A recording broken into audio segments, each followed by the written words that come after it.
Hello नमस्कार student, welcome to innovation study channel. आप सभी का यहाँ पे स्वागत करते हैं। अपन पढ़ रहे थे चैप्टर नंबर 12 और एक्सरसाइज चल रही थी 12.3 और क्वेश्चन कर लिए थे 6। आज अपन 7 नंबर क्वेश्चन से स्टार्ट करेंगे और डेली हमारी क्लास आती है, 1-2 दिन मिस हो जाती है, वो कारणवश मैं आपको बता ही देता हूँ वैसे क्लास में। ठीक, तो कोई मेन कारण होगा तभी हमारी क्लास मिस होगी, अन्यथा क्लास मिस नहीं होगी। जल्दी हमारा सिलेबस कंप्लीट हो जाएगा। मैथ्स का लगभग 75% से ज़्यादा ही कंप्लीट हो चुका है, बस कुछ एक ही चैप्टर बचे हुए हैं, वो भी कंप्लीट कर लेंगे। इसके बाद में आपकी सुबह भी डेस्क वर्क शुरू कर दी जाएगी। शाम को 8:15 पे संजीव डेस्क वर्क मैंने स्टार्ट कर रखी है। डेली एक क्लास अपलोड हो जाती है, जाके देखें अच्छे से। ज़्यादा बड़ी क्लासें नहीं रख रहे हैं, आधे घंटे की, 35 मिनट की, 32 मिनट की, 28 मिनट की ऐसे क्लासें चल रही है। तो मुझे लगता है कि अगर आप इतने टाइम भी अच्छे से मैनेज करते हैं, पढ़ते हैं, कंटिन्यूटी रखते हैं, तो आपका रिजल्ट और स्टूडेंट की बजाय बेहतर ही रहने वाला है। चलेगा, आज की क्लास में पहला क्वेश्चन उठाते हैं। 7 नंबर क्वेश्चन रहेगा। आकृति 12.25 में ABCD एक 14 सेंटीमीटर भुजा वाला एक वर्ग है, जबकि ABCD को केंद्र मानकर 4 वृत्त खींचे गए हैं। जैसे कि आकृति आप देख रहे हैं, प्रत्येक वृत्त शेष वृत्तों में से 2 वृत्तों को बाह्य रूप से स्पर्श करता है। छायांकित भाग का क्षेत्रफल ज्ञात कीजिए।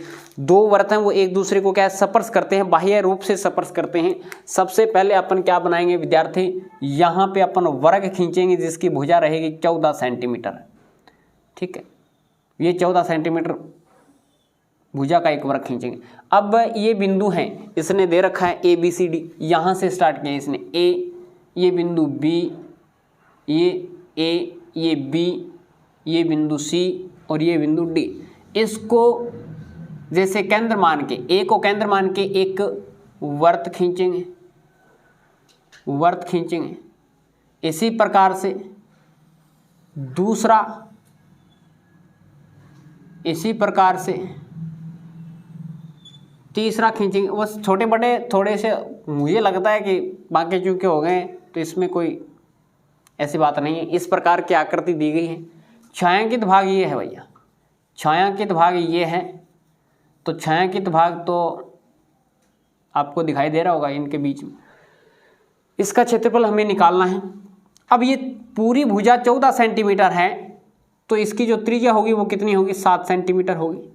इसकी त्रिज्या भी कितनी होगी, 7 सेंटीमीटर होगी। प्रत्येक वृत्त की त्रिज्या 7 सेंटीमीटर होगी और भुजा टोटल कितनी है, 14 सेंटीमीटर है।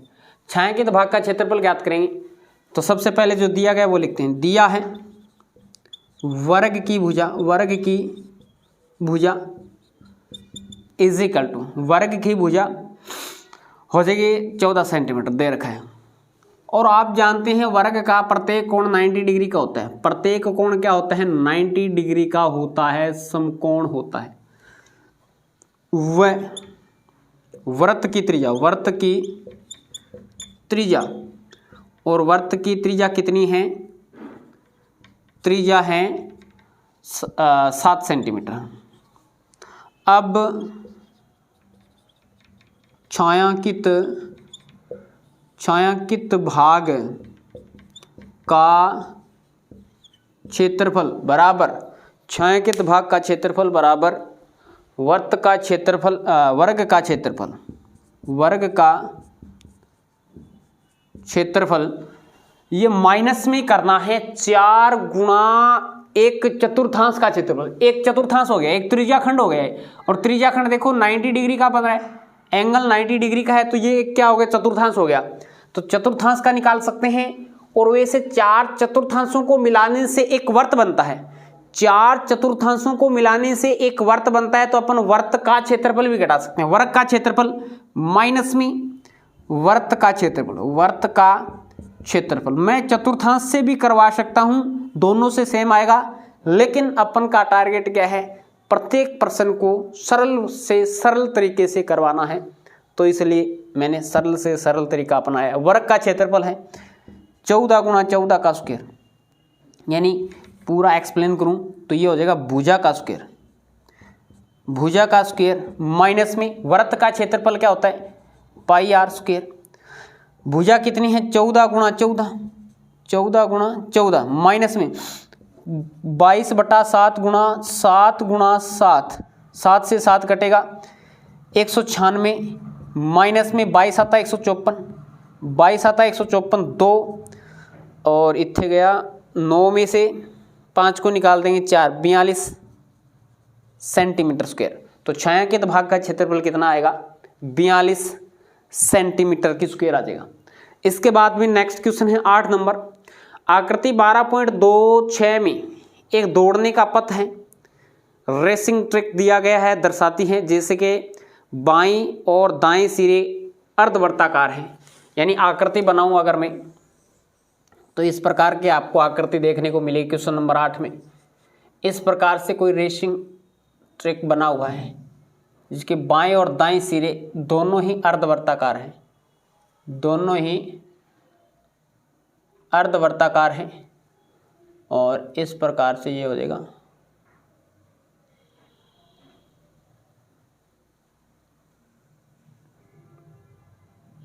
Is that clear?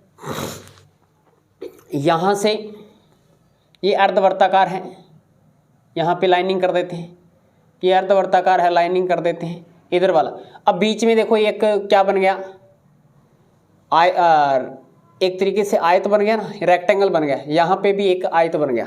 सबसे पहले इसकी जो लंबाई चौड़ाई ऊंचाई जो भी लिखते हैं, दोनों आंतरिक समांतर रेखाखंडों के बीच की दूरी 60 मीटर है। दोनों आंतरिक समांतर रेखाखंडों के बीच की दूरी 60 मीटर है। यहाँ से लेके यहाँ तक की दूरी कितनी है? 60 मीटर है। तथा पथ की चौड़ाई ये कितनी है? ये आपकी 10 मीटर है। कितनी है? 10 मीटर है। प्रत्येक रेखाखंड 106 मीटर लंबा है। प्रत्येक रेखाखंड 106 मीटर लंबा है, यानी इसकी लंबाई कितनी है? 106 मीटर है। कितनी लंबाई है इसकी? 106 मीटर है। प्रत्येक रेखाखंड, ये क्या है? प्रत्येक रेखाखंड 106 मीटर लंबा है। पहला क्वेश्चन किया है इसने, तो ज्ञात कीजिए पथ के आंतरिक किनारों के अनुदिश एक पूरा चक्कर लगाने में चली गई दूरी। यानी अगर कोई धावक है, यहां से स्टार्ट करता है और आंतरिक पथ पे यानी अंदर वाले भाग पे इस प्रकार से रेसिंग करता हुआ भागता हुआ जहां से स्टार्ट की वहां पे वापस आके रुकता है, तो उस रेसर के द्वारा, उस धावक के द्वारा कितनी दूरी चली गई है, कितनी दूरी तय की गई है, हमें ये बताना है। तो सबसे पहले ये एक तरीके से परिधि हो गई और इस परिधि का माप लेके आना है, हमें दिया है। पहले इसका नामकरण कर देते हैं। ये बिंदु ए दे दिया, ये बी दे दिया, ये सी दे दिया, ये डी दे दिया, ये बिंदु ई हो गया, ये एफ हो गया, ये ई एफ, ये बिंदु जी और ये हो गया एच, और यहाँ पे बिंदु आई दे दिया और आई, और ये दे देंगे जे, और ये बिंदु दे देंगे के, और ये बिंदु दे देंगे एल। ठीक है, तो देखो अब यहाँ से लिखेंगे, दिया है जी ए या बराबर है एच डी, यानी दोनों समांतर रेखाखंडों के बीच की दूरी कितनी है? 60 मीटर है। कितनी है? 60 मीटर है। तथा यहाँ से एडी के बीच की दूरी, एडी के बीच की दूरी लिखें या ईएफ के बीच की दूरी लिखें, कितनी है? 106 मीटर है। 106 मीटर है। और पथ की चौड़ाई, पथ की चौड़ाई कितनी है? 10 मीटर है।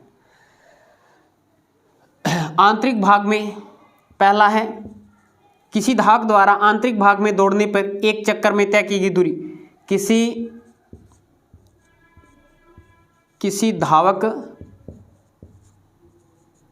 धावक द्वारा आंतरिक भाग में दौड़ने पर एक चक्कर में तय की गई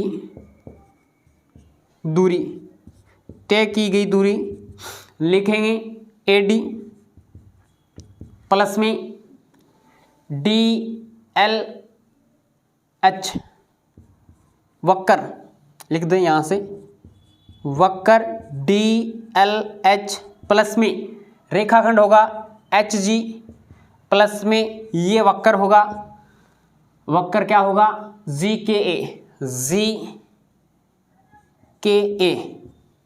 ये आंतरिक भाग में दौड़ेगा तो AD के अनुदिश दौड़ेगा, इस वक्र के अनुदिश दौड़ेगा, इस रेखाखंड के अनुदिश, इस वक्र के अनुदिश दौड़ेगा। तो देख लीजिएगा यहाँ पे इसका सेंटर पॉइंट है, तो इसकी जो त्रिज्या होगी पूरा 60 है, यहाँ से त्रिज्या होगी यानी यहाँ पर इसका बिंदु मान लें केंद्र बिंदु, तो ये आपके पास में कितना होगा 30 मीटर होगा, और ये दूरी भी कितनी होगी आपके पास में 30 मीटर होगी, ये दूरी भी कितनी होगी 30 मीटर होगी।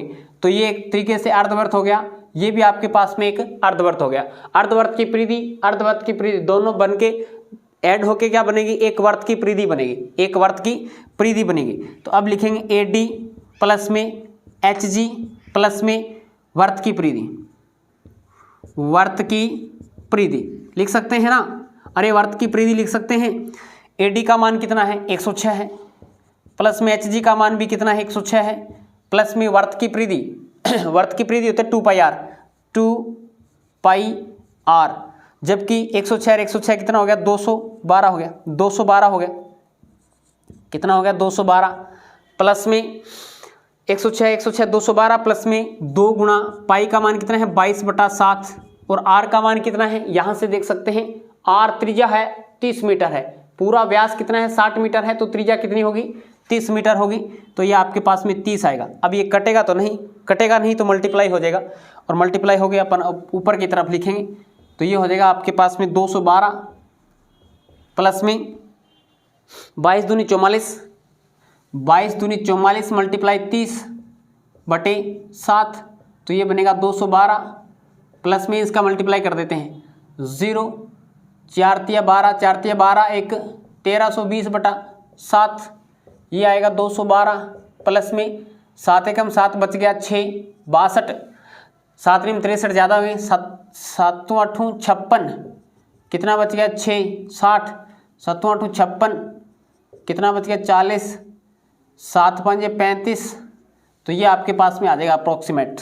इसको ऐड करेंगे तो 5 आ जाएगा, और 8 2 10, 8 1 9 1 10, 2 1 3 1 4, 400.5 मीटर है। एक बार चेक कर लेते हैं आंसर कितना आ रहा है। 8 नंबर का है,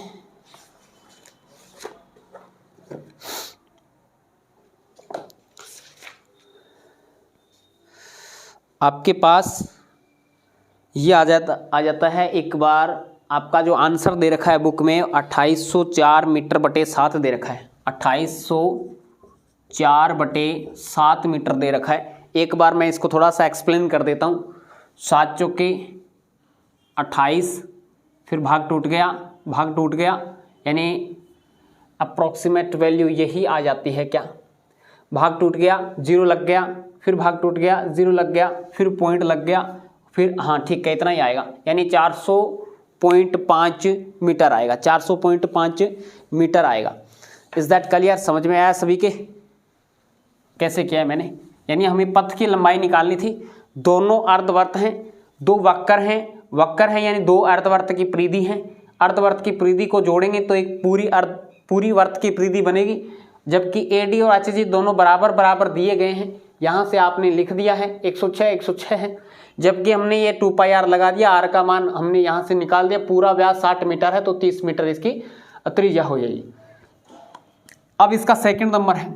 सेकंड नंबर में क्या पूछा गया है? सेकंड नंबर देखिएगा, क्वेश्चन इस प्रकार से है,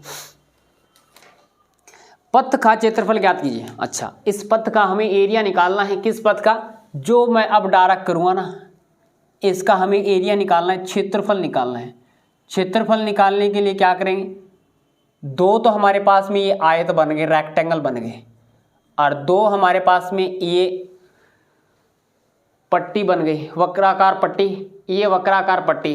तो मैं इसको थोड़ा सा एक्सप्लेन करूँ, वक्राकार जो पट्टी है उनको मैं मिला दूँ तो इस प्रकार का हमें सिस्टम प्राप्त होगा। यानी दोनों को मिलाएंगे, दोनों अर्धवर्ताकार हैं, पूरी वर्त की पट्टी बनेगी, वर्त की पट्टी बन गई चारों तरफ। ये हमारा मान लिया, और इसकी जो कितनी है 30 है, और इसकी चौड़ाई 10 है, तो इसकी जो पूरी कितनी हो जाएगी लेंथ बड़े वर्त की त्रिज्या कितनी होगी 40 होगी, छोटे की कितनी होगी 30 होगी। तो अब इस पट्टी का क्षेत्रफल प्लस में दोनों आयत का क्षेत्रफल लिखेंगे, पथ का क्षेत्रफल, पथ का क्षेत्रफल बराबर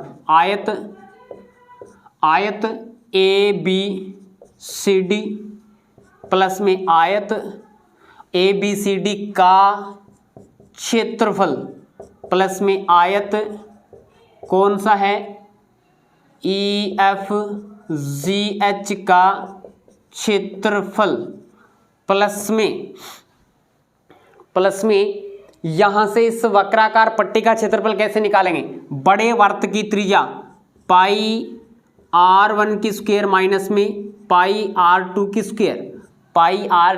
स्क्वायर, जबकि r1 हमने मान लिया है 40, r1 हमने मान लिया है 40, r2 हमने मान लिया है 30। ठीक है, समझ में आया। आयत का क्षेत्रफल होता है लंबाई गुणा चौड़ाई, लंबाई 106 है, चौड़ाई कितनी है 10 है, चौड़ाई कितनी है ये देख लो, ये कितनी है 10 है, पूरी लंबाई 106 है, प्लस में इसकी भी कितनी होगी 106 गुणा 10 होगी, प्लस में पाई दोनों में कॉमन आ गया, 22/7 बाहर निकाल लिया। अब देखो यहाँ से r1 का मान कितना है 40, बड़े वर्त की त्रिज्या 40 का स्क्वायर माइनस में 30 का स्क्वायर, 40 का स्क्वायर माइनस में 30 का स्क्वायर 1060 होगा, प्लस में इनका मल्टीप्लाई करेंगे तो 1060 होगा, प्लस में 22/7, 40 का स्क्वायर 1600 माइनस में 30 का स्क्वायर 900, 30 का स्क्वायर 900 होगा।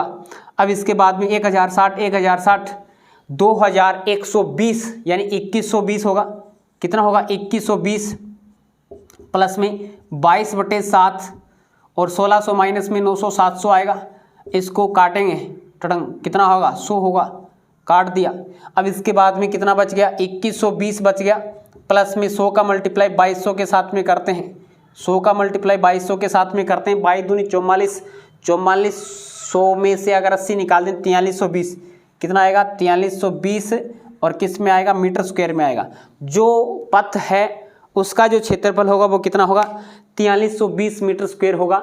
Is that clear. तो आज की क्लास में ज़्यादा क्वेश्चन नहीं करेंगे, 7वां और 8वां ही क्वेश्चन करेंगे। मेरे को थोड़ी सी जल्दी है, हॉस्पिटल जाना है, इसलिए आगे वाले जो क्वेश्चन बचे हैं वो नेक्स्ट क्लास में लेते हैं। काफ़ी बड़ी एक्सरसाइज है ये, क्वेश्चन काफ़ी हैं इसमें, मैं काउंट कर लेता हूँ कितने हैं, 16 क्वेश्चन हैं।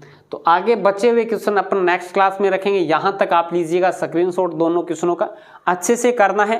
डेली क्लास दूंगा, हो सकता है कभी मिस भी हो जाए, हो सकता है कभी छोटी बड़ी भी हो जाए, तो डेली ही क्लास आएगी, कंटिन्यूटी आपको रखनी है। सिलेबस हमारा कंप्लीट होने जा रहा है और एक तरफ आपकी डेस्क वर्क चल रही है। सभी क्लासों को ज्वाइन कीजिएगा, शेयर कीजिएगा। चलिएगा स्टूडेंट, आज की क्लास में इतना ही। नेक्स्ट क्लास में मिलेंगे कुछ नए के साथ। जय हिंद, जय भारत।